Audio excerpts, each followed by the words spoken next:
The city's most powerful men and women had gathered beneath crystal chandeliers for the most exclusive night of the year. At the entrance, a single father in a worn button-down shirt and scuffed shoes stood quietly, as a security guard blocked his path, denied entry in front of everyone who mattered. He didn't argue. He didn't raise his voice. For 12 long minutes, Wyatt Carter simply waited outside while the crowd inside laughed, clinked glasses, and never once looked twice at the man on the other side of the door. They would spend the rest of the evening trying to forget that they had. Stay until the very end to witness the moment an entire room fell silent before a truth no one saw coming. Wyatt Carter was 27 years old, and had already learned the particular discipline of invisibility.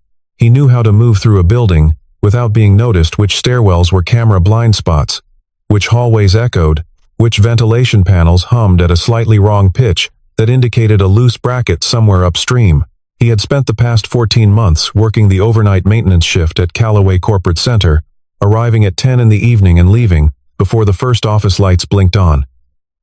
In that half-lit world of empty corridors and cooling servers, he had become something close to a ghost. That suited him fine. Ghosts didn't have to explain themselves. He lived in a second-floor apartment on Redfield Street. The kind of building where the boiler was unreliable in February, and the ceiling fan rattled if you left it above the second speed. The apartment had 2 bedrooms, one barely large enough to hold a twin mattress, and a small dresser painted the color of a summer sky, and that smaller room belonged to Mason, 6 years old, dark eyes that noticed everything. A boy who collected small toy cars and lined them along the windowsill in an order that meant something only to him, and who had recently begun asking questions that Wyatt could not always answer honestly. Mason was the reason Wyatt had left his previous life. Mason was the reason he had taken the night job, and Mason, most mornings, was the first sound Wyatt heard when he came home. Small feet crossing the floor, the bedroom door opening, and a child's voice still rough with sleep, asking if he had eaten anything, as if the boy understood, even at 6, that certain adults needed to be watched over. Wyatt cooked breakfast before he slept. Scrambled eggs, always. Sometimes toast if the bread hadn't gone stale. He would sit at the kitchen table while Mason ate and watch the way the light came through the window and fell across the boy's face, and in those quiet minutes it was difficult to remember exactly how much had been lost and exactly how much had been kept.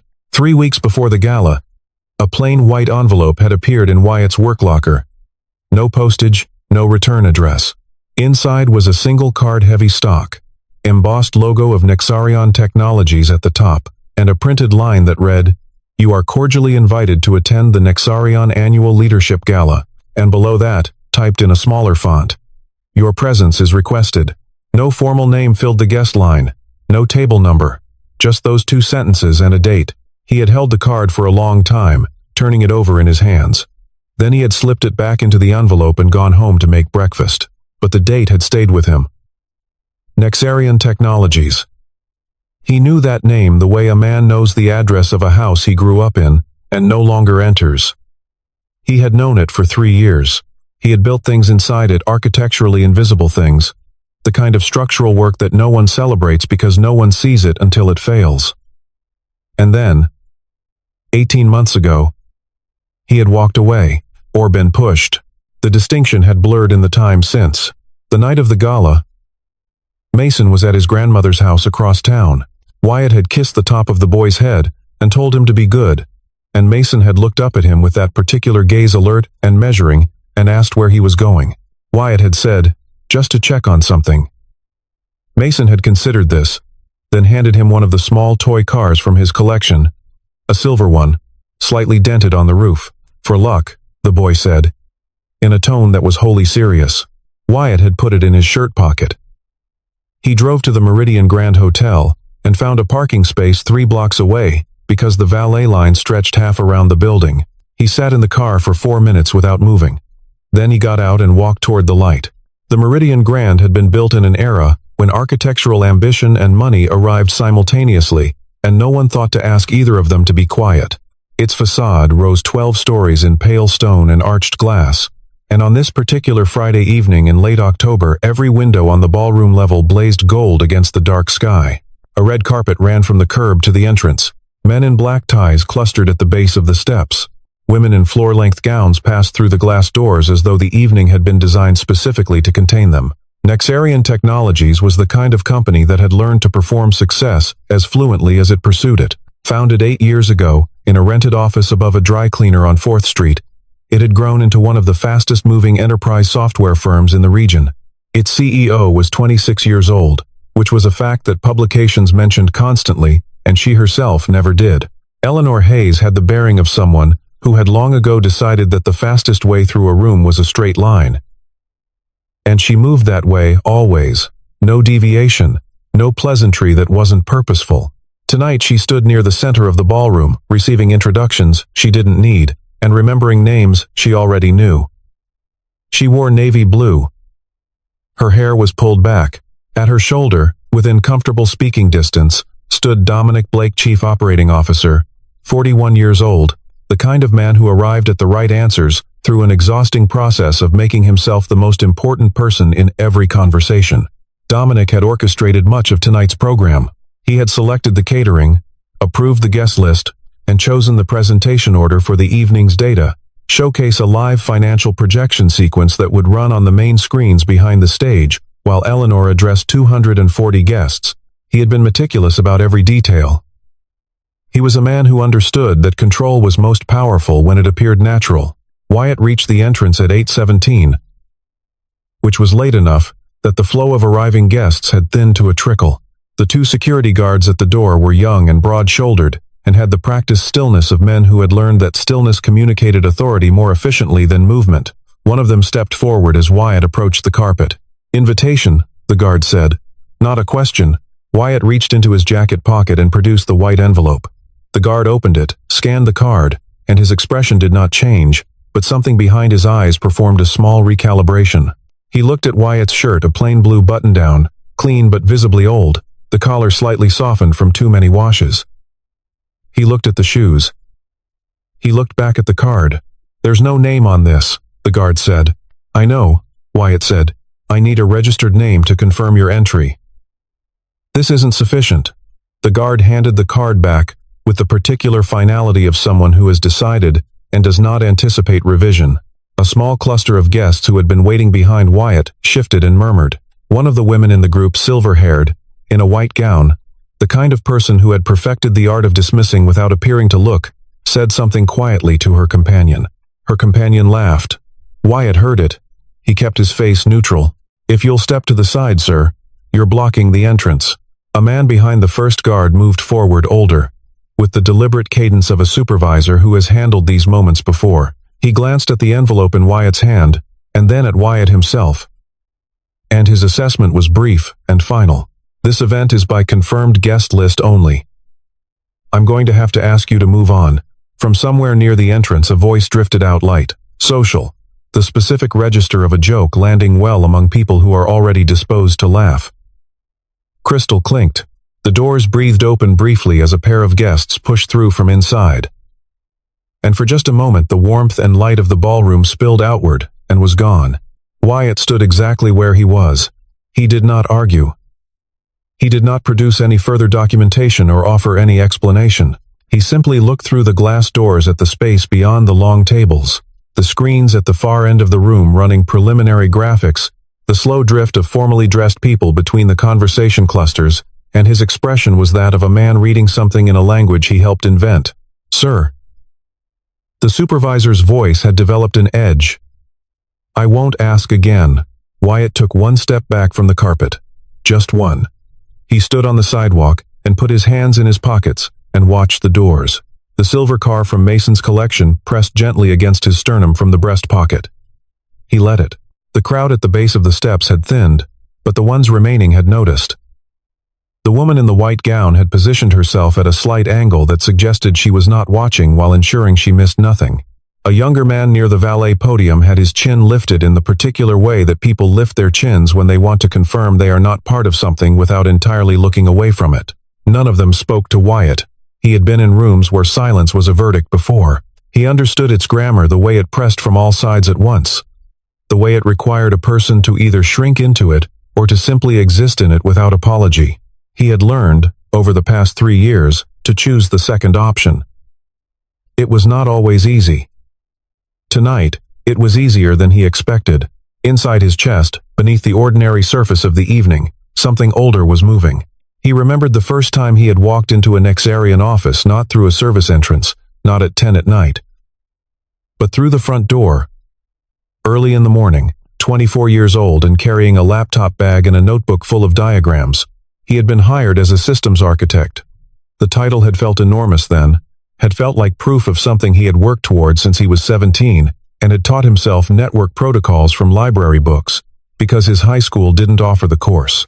He had built things at Nexarian, real things, the data integration layer that connected the company's client-facing dashboard to its back-end financial engine. That was his. The load distribution protocol that kept the system from collapsing during peak reporting periods, that was his too, down to the error handling sequences that nobody had ever had reason to test in a live environment. He had written 314 pages of technical documentation in 2 years, and annotated every line. He had been 26 when he left. He had not left voluntarily, but the paperwork had been arranged to suggest otherwise, and he had signed it because his son was 4 months old at the time, and his wife had just been diagnosed with something that would require every hour of his attention that was not already spoken for. He had needed to exit quietly. Dominic Blake had understood this, and had used it without hesitation. The exit agreement contained language about confidentiality, about intellectual property, about the conditions under which Wyatt could discuss his work at Nexarian. It did not prevent him from attending a gala. It did not address that. He suspected the invitation had not come from Dominic. He suspected Dominic did not know the invitation existed. He was checking his watch 8:31 when the doors opened, and a young woman appeared in the gap. She was perhaps 23, in a formal company lanyard over a blazer, carrying a tablet. She scanned the entrance area quickly, then her eyes found Wyatt on the sidewalk, and for a brief fraction of a second, her expression changed in a way that was not uncertainty but recognition. She took one step toward him, then a hand appeared at her elbow. Dominic Blake, moving through the entrance crowd with the fluid efficiency of a man who monitors more than he appears to, and said something close to her ear. The young woman's face went careful and still. She looked once more at Wyatt, then turned back inside. The doors closed. Wyatt watched this without expression. He reached into his shirt pocket, not for the silver car, but for the other thing he had carried tonight, a small key card, plain white, with a single printed code across its face. He turned it once in his fingers. Then he put it back. Not yet. The young woman's name was Claire Nguyen, and she had joined Nexarian as a junior systems coordinator 11 months ago, which was 13 months after Wyatt had been quietly removed from the company's organizational chart. She had never met him in person, but she had spent the past 7 months living inside the documentation he had left behind, the annotated architecture files that no one had properly credited, the integration protocols filed under a generic project alias, the 314 pages that the senior engineering team referenced constantly and attributed only to a period in the company's early development. She had found his name in a changelog 6 months ago, buried in a folder 3 levels deep in the internal archive. A single metadata line. Primary author W. Carter. She had said nothing to anyone about this, but she had started paying attention to the shape of what he had built, the way certain decisions were made before anyone else in the room had understood the problem clearly enough to make them, and she had begun to understand that someone had been very deliberate about erasing a very particular kind of credit. When Dominic had pulled her back inside tonight, he had said, with the measured calmness of someone issuing an instruction they expect to be obeyed without inquiry, "That man is not on the guest list. Don't engage." And then he had smiled in the way that he deployed smiles as confirmation that the conversation was over. Claire had returned to her station at the technical coordination desk near the stage. On her tablet's side panel, a small notification light was pulsing. She dismissed it without reading it.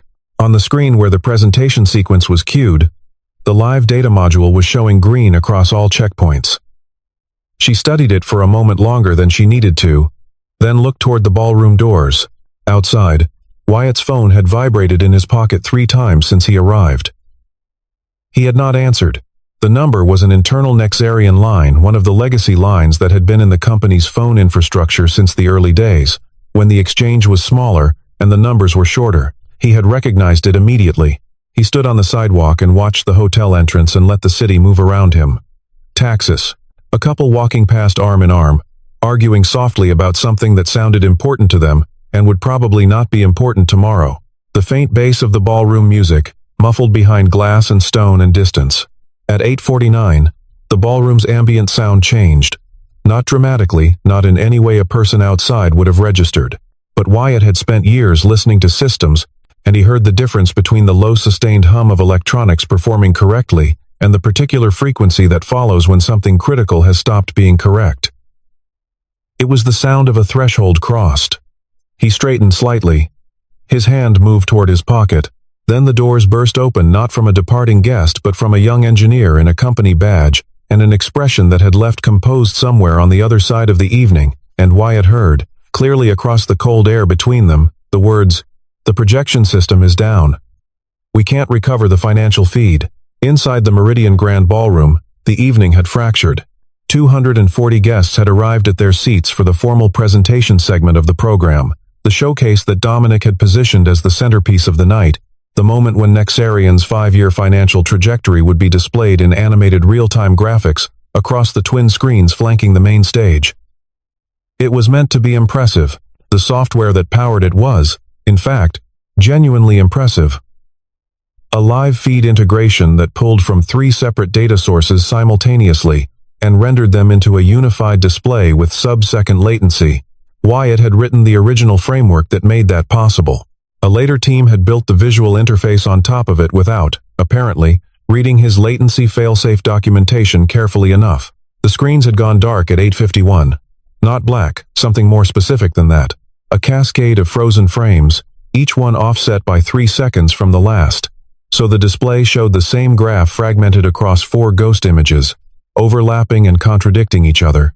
The audio sync had also dropped, leaving the stage speakers emitting a low, irregular tone that made people near the front row shift uncomfortably in their seats. Eleanor Hayes was standing at the podium when it happened. She had been mid-sentence, something about compound growth and sustained investment, and she had paused and looked at the screens the way someone looks at a door that has just opened unexpectedly. For exactly 2 seconds she held still. Then she turned to the wings and made eye contact with the event coordinator, whose face confirmed that no, this was not part of the program. 3 engineers from the AV team converged on the stage-side technical station. They were competent men who understood event production systems and had set up this display without issue during the afternoon sound check. What they did not understand, what no one currently standing in that ballroom understood, was that the problem was not in the visual hardware, or the AV routing, or the HDMI signal chain. It was 3 levels deeper. It was inside the data integration layer itself, in a fallback sequence that had been triggered by a timestamp conflict between 2 of the source feeds, a conflict that could only occur under one specific condition that the technical documentation had described in careful detail, and that nobody had apparently read. Dominic Blake reached the technical station at 8:53 and immediately began issuing instructions. He was not an engineer, but he was a man who understood that confidence in a crisis served a social function, independent of whether the confident person knew what they were doing. He told the AV team to restart the renderer. They did. Nothing changed. He told them to bypass the live feed and switch to a static backup. They attempted it. The screens produced a brief flash of the backup slide, then returned to the fragmented cascade. Eleanor had left the podium and was now standing at the edge of the stage, speaking in low tones to her assistant. Her voice was controlled, which required effort. She had worked for 6 years to build the architecture of this company's reputation, and tonight was meant to consolidate it to demonstrate to the investors and partners seated at those tables that Nexarian was not merely growing, but was growing correctly. Systematically, with intention, and the screens behind her were showing a malfunctioning cascade of broken data, like a crack run through the wall of a building that was supposed to be solid.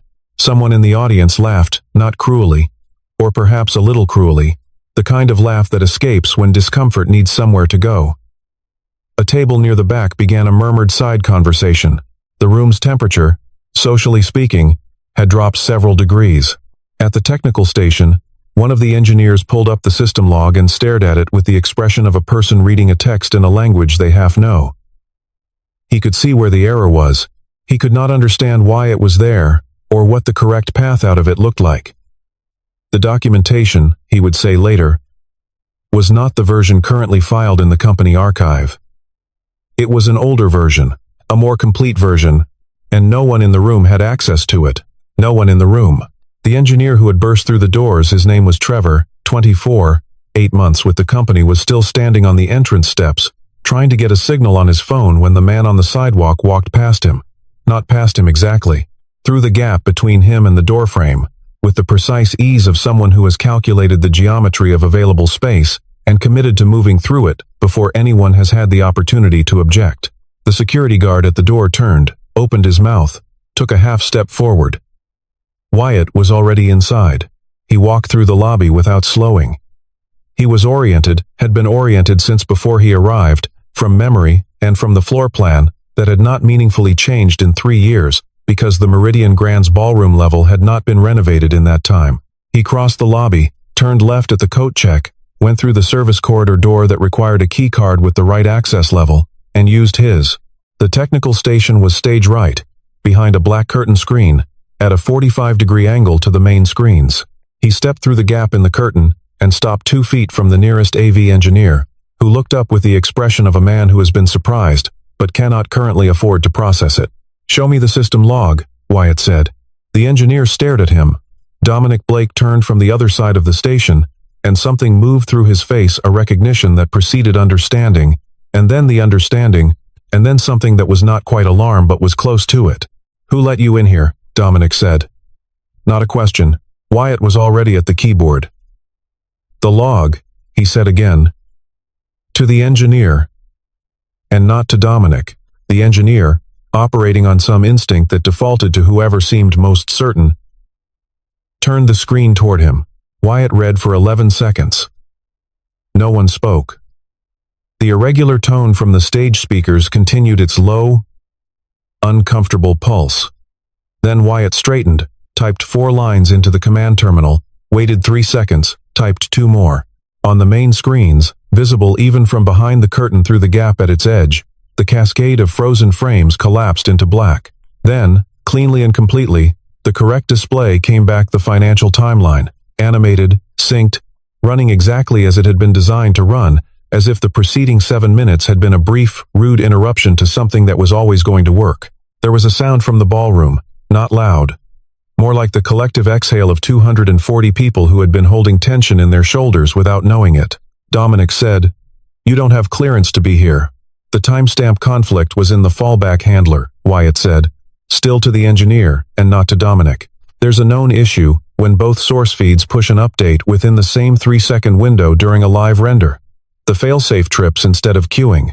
The fix is in the original documentation, section 9, page 207. You should have that memorized before your next live event." The engineer nodded slowly. He looked like a man receiving information he would be thinking about for days. Then Eleanor Hayes came through the curtain. She had heard the screens recover from the stage, had turned, had seen the display correct itself, and had followed the most direct line to its cause, which was, as always, her instinct. She stopped when she saw Wyatt. Her face was unreadable in the specific way that very controlled people's faces become unreadable when something has surprised them deeply. She looked at him for a long moment. Then she said, "I know who you are." The silence behind the curtain was different from the silence outside on the sidewalk. That one had been ambient, incidental. The silence of indifference. This one had weight.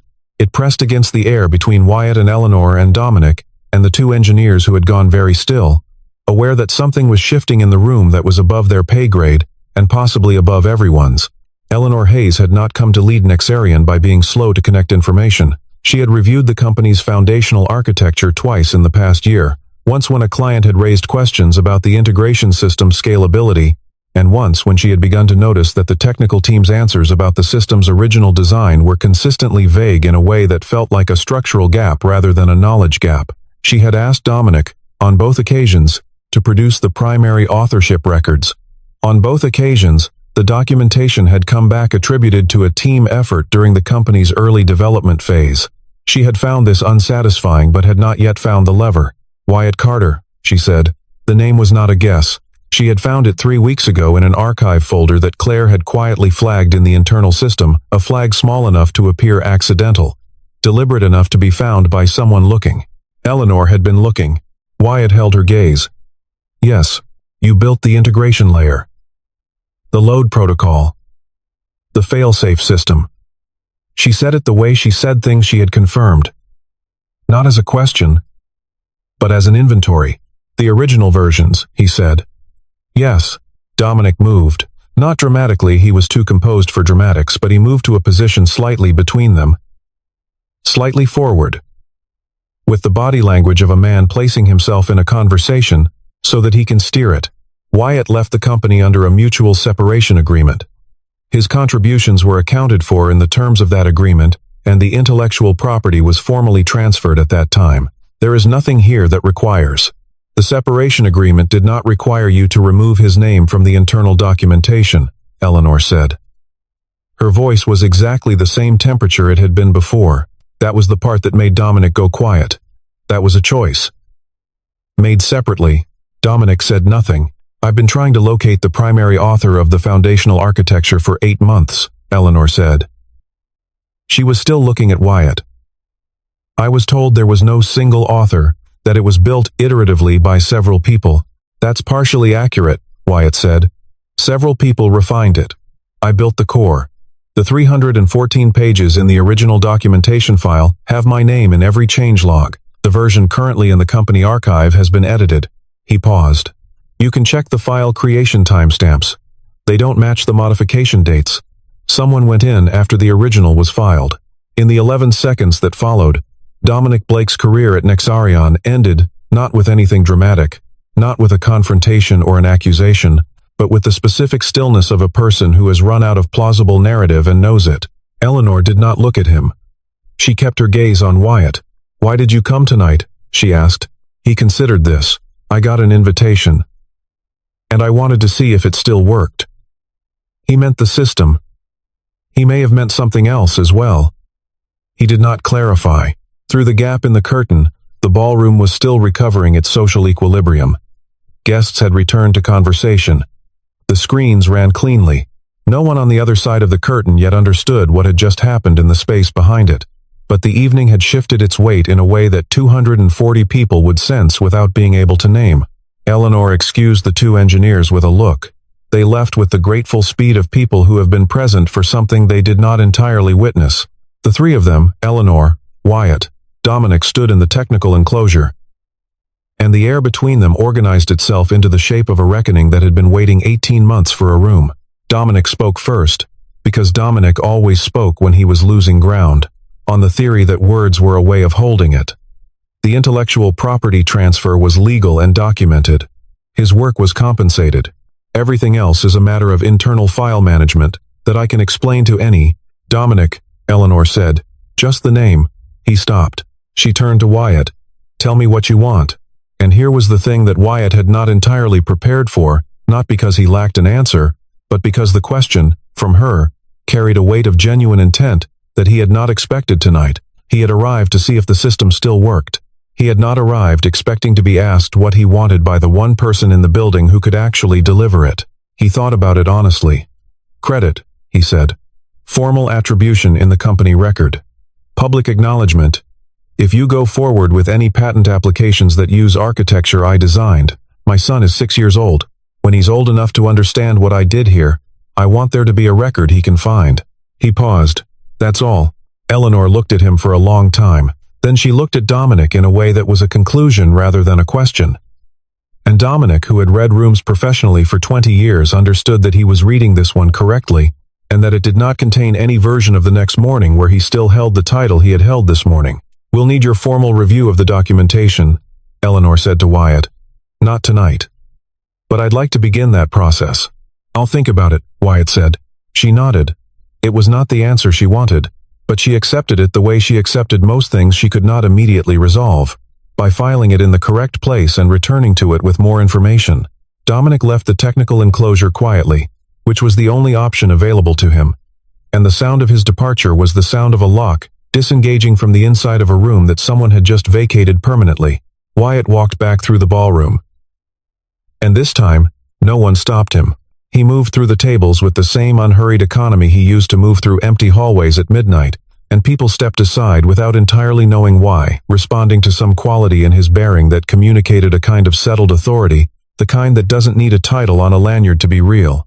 He was almost at the exit when his phone rang. He answered it. "Daddy."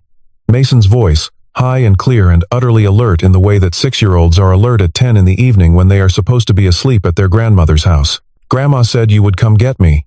"I'll be there in 20 minutes, Wyatt said. "Are you okay?" Mason asked. Seriously.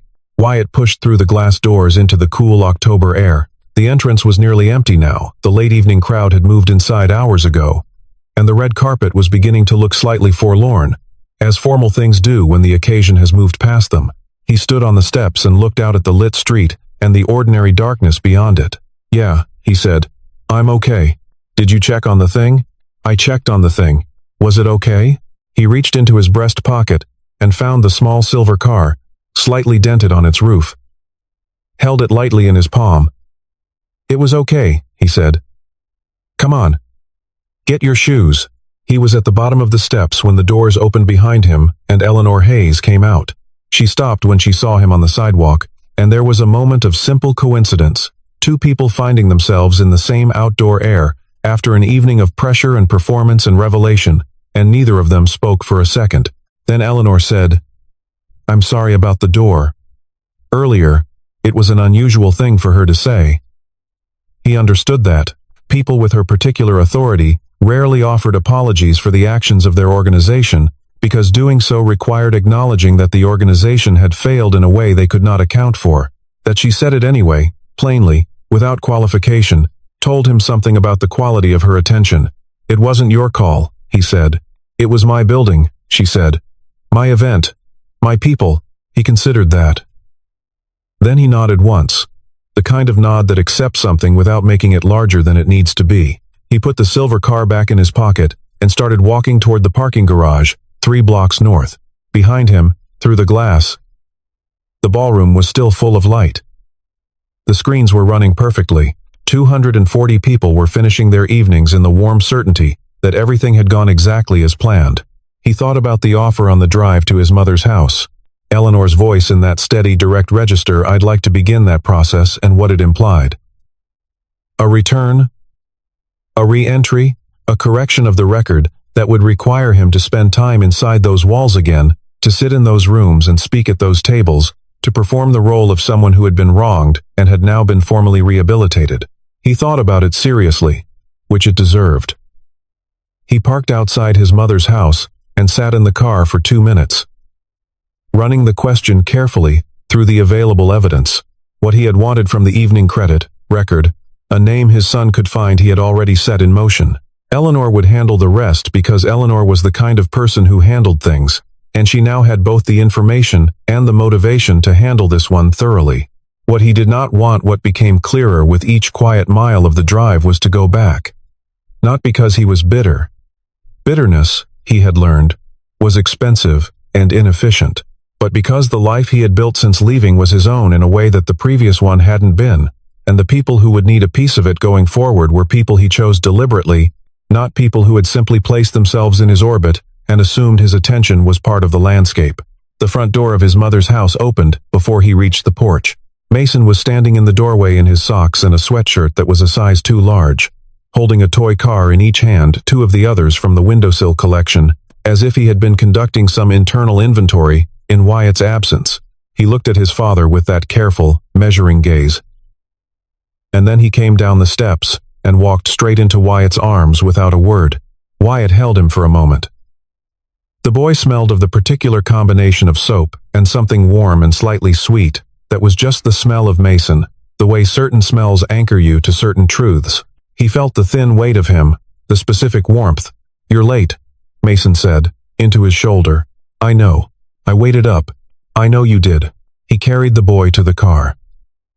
Mason fell asleep before they had gone 3 blocks.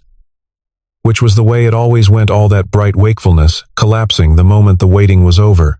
Wyatt drove through the quiet streets, and did not think about the Gala, or the screens, or the technical documentation, or the name in the changelog, or the man who had arranged a quiet exit for a father with a sick wife and a 4-month-old son. He passed the Meridian Grand on the way out of the district, and the ballroom windows were still blazing gold against the October sky. From the road it looked like every other gathering of important people convinced of their own permanence. He had built the invisible bones of one such gathering's most impressive moment, and not one person inside those lit windows would ever entirely know that, and that was fine. You did not have to be known to have mattered. You did not have to be seen to have built something real. He thought about breakfast, scrambled eggs. Whether the bread had gone stale, he would check in the morning. The silver car sat in his breast pocket, slightly dented on its roof, pressed against the left side of his chest, all the way home. Some things don't need to announce themselves. They just hold steady, in the quiet, and wait for the people who already know what they mean.